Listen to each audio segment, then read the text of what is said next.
Today, I would be talking about The World is Too Much with Us by William Wordsworth. And it is a sonnet, and it is written in the form of Italian sonnet. And you know by now what is the rhyme scheme of Italian sonnet. It is A, B, B, A, B, B, A, C, D, C, C, D, C. And it is divided into one octave and one sestet.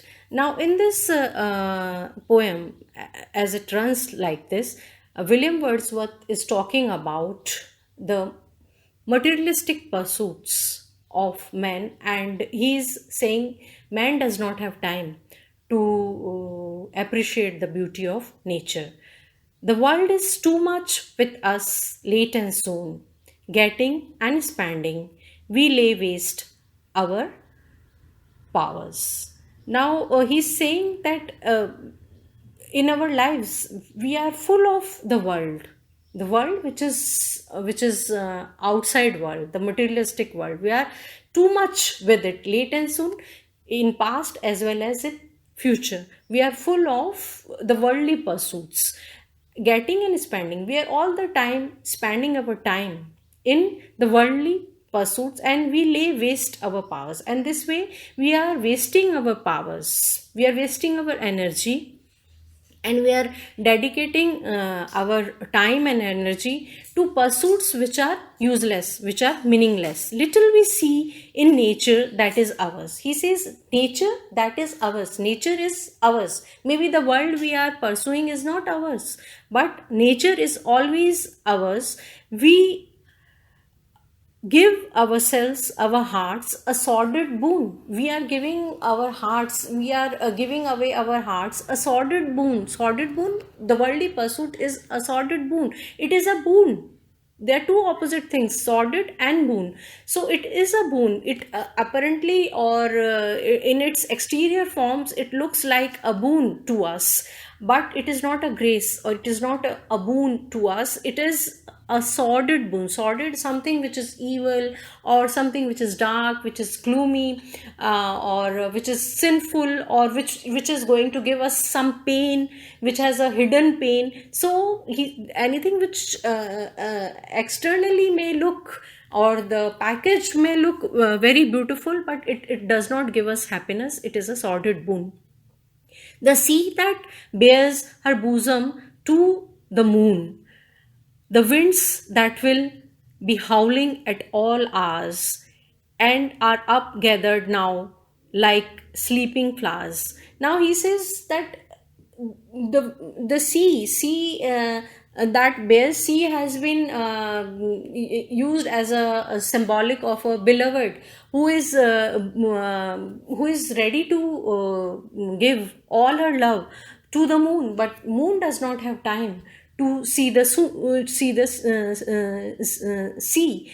The winds that will be howling at all hours, the winds which are also part of nature, and they're howling because they are trying to attract your attention, and they are not happy that you are indifferent to them. So they are howling all the hours, they are trying to seek your attention, and are up gathered now like sleeping flowers. And we do not have time to look at those flowers which are sleeping. They look so beautiful, but we do not have time to see them. We do not have time to hear the winds blowing. We do not have time to look at the beauty of the sea. So all these things which represent nature, we do not have time to see them, we do not have time to appreciate them, we do not have time to feel one with them, and we are after a sordid boon. We are after worldly pursuits which would lead us nowhere, which would not give us any permanent happiness. For this, for everything, we are out of tune. Means we are not matching with nature, we are not in tune with nature, we are not synchronizing with nature. It moves us not, great God.